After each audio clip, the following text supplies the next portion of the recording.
আলুরদমের সাথে রুটিটা নিয়ে নিয়েছি। তোমরা এখানে লুচি বা পরোটা দুটোই ট্রাই করতে পারো, বা ভাতের সাথেও কিন্তু ট্রাই করতে পারো। আমি এখানে রুটি দিয়ে আলুরদমের সাথে এটা খেয়ে দেখব। দুর্দান্ত হয়েছে। বাড়িতে শীতের দিনে এরকম নতুন আলু আর কড়াইশুঁটি দিয়ে অবশ্যই এই আলুর দমটা বানিয়ে দেখো, খেতে অসম্ভব ভালো হয়। আর খুব চটজলদি একদম নর্মাল ঘরোয়া মশলা দিয়ে তোমরা এটা বাড়িতে বানিয়ে ফেলতে পারো। নমস্কার বন্ধুরা, মিস্টার আর মিসেস কুকিং আর্টে তোমাদের সকলকে জানাই আরো একবার স্বাগত। এই শীতে দুর্দান্ত একটা রেসিপি নিয়ে চলে এসেছি। শীতকালে কিন্তু নতুন আলু দিয়ে আলুর দম হবে না, এটা হতেই পারে না। আর খুব সহজে চটজলদি কিভাবে বানাবে তার জন্য অবশ্যই আজকে রেসিপিটা দেখতে হবে, সাথে থাকতে হবে।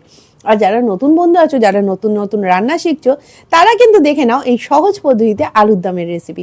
তোমরা এই আলুর দম লুচি, পরোটা, ভাতের সাথেও কিন্তু অবশ্যই খেতে পারো।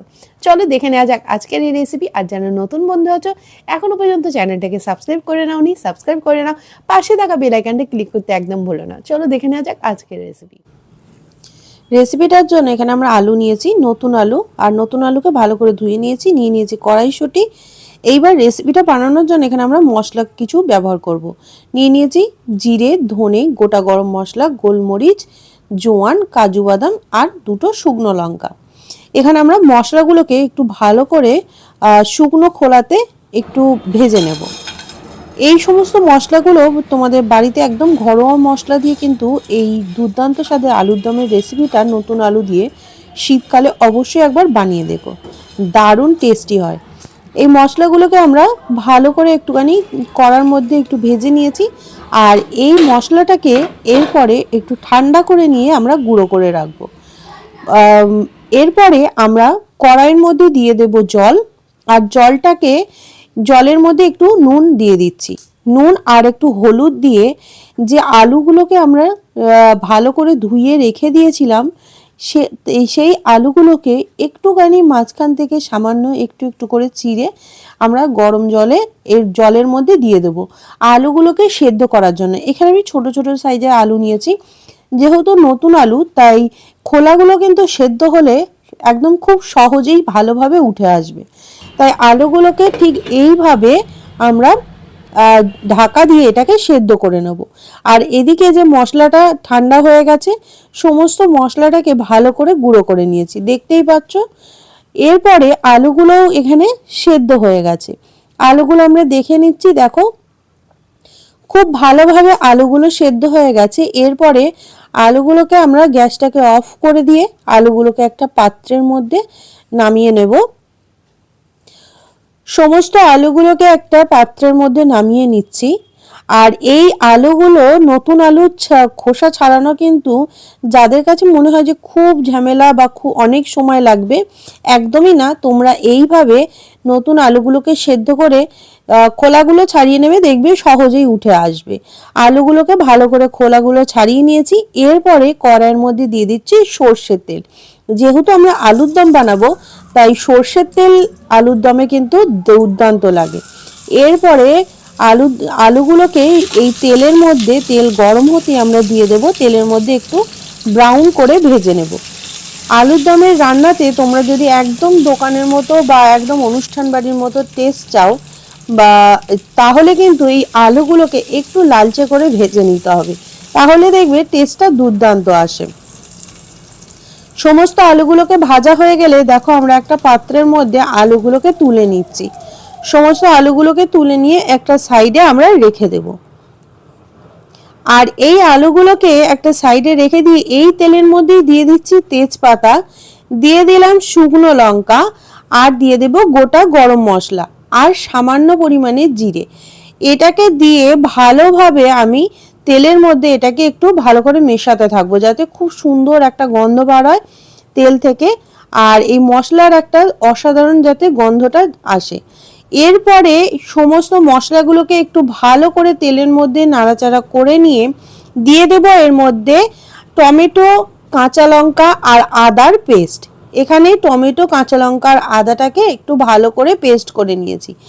ঝালটা কিন্তু তোমরা যে যেরকম খাবে সেই বুঝে এখানে ঝালটাকে অ্যাড করবে, কারণ মশলাতেও কিন্তু গোলমরিচের ঝালটা এখানে রয়েছে।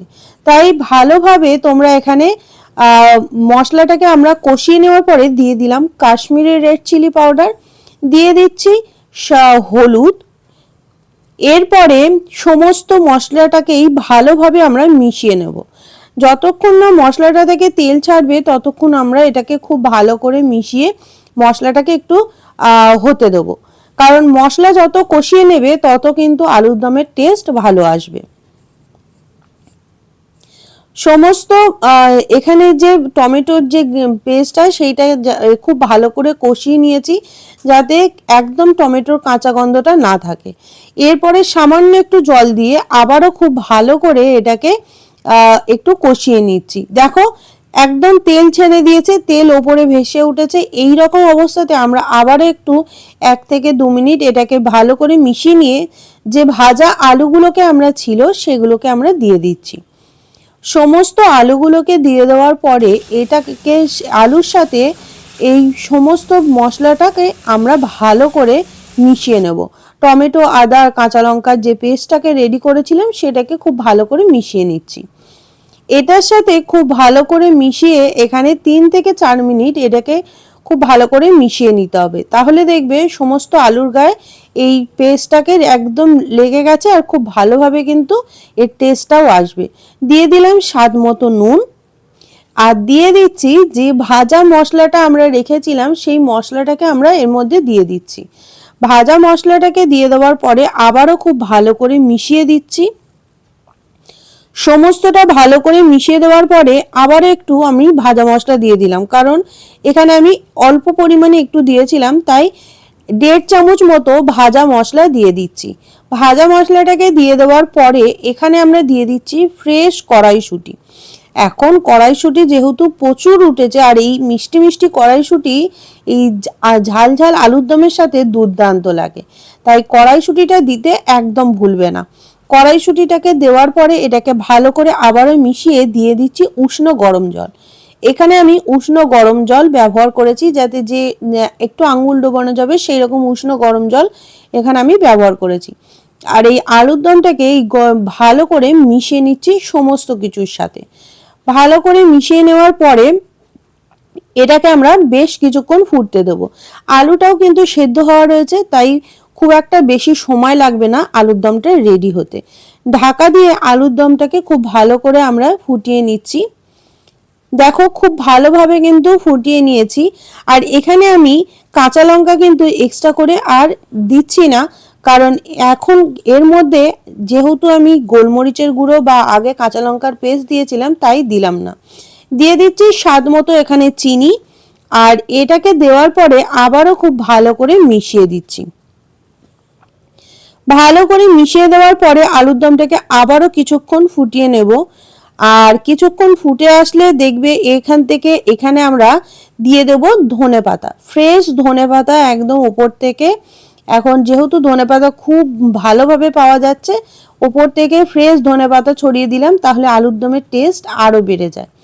ধনেপাতাটাকে দেওয়ার পরে এটাকে আবারও খুব ভালো করে মিশিয়ে দিচ্ছি আলুর দমের সাথে। আর এই আলুর দমটা ফ্লেভার কিন্তু দুর্দান্ত আসে, খুব সহজেই বাড়িতে বানানো যায় একদম বাড়ির মশলা দিয়ে। এরপরে সবার লাস্টে দিয়ে দিলাম আবারও একটু ওই ভাজা মশলাটা, আর দিয়ে দেব 1 চামচ পরিমাণে ঘি। এখানে ঘিটাকে অবশ্যই অ্যাড করবে, যেহেতু নিরামিষ আলুর দম তাই এখানে ঘিটাকে অবশ্যই অ্যাড করবে। দেওয়ার পরে এটাকে ভালো করে মিশিয়ে দিয়ে আমরা কিছুক্ষণ এটা ঢাকা দিয়ে রেখে দেব, যাতে সমস্ত এই মশলা আর ঘিয়ের ফ্লেভারটা ভালোভাবে আসে। এখানে আলাদা করে গরম মশলা দিলাম না, কারণ গরম মশলা কিন্তু আমি অলরেডি এর সাথে পেস্ট করে নিয়েছিলাম। এরপরে এটাকে ঢাকা দিয়ে দেখো একদম রেডি হয়ে গেছে। ঢাকা দিয়ে রেখে দিয়েছিলাম কিছুক্ষণ, আর দেখো রেডি হয়ে গেছে। পাত্রের মধ্যে আমরা নামিয়ে নিচ্ছি। গরম গরম এই আলুর দম কড়াইশুঁটি আর ধনেপাতা দিয়ে দুর্দান্ত লাগে, আর গন্ধটা অসম্ভব ভালো বেরিয়েছে।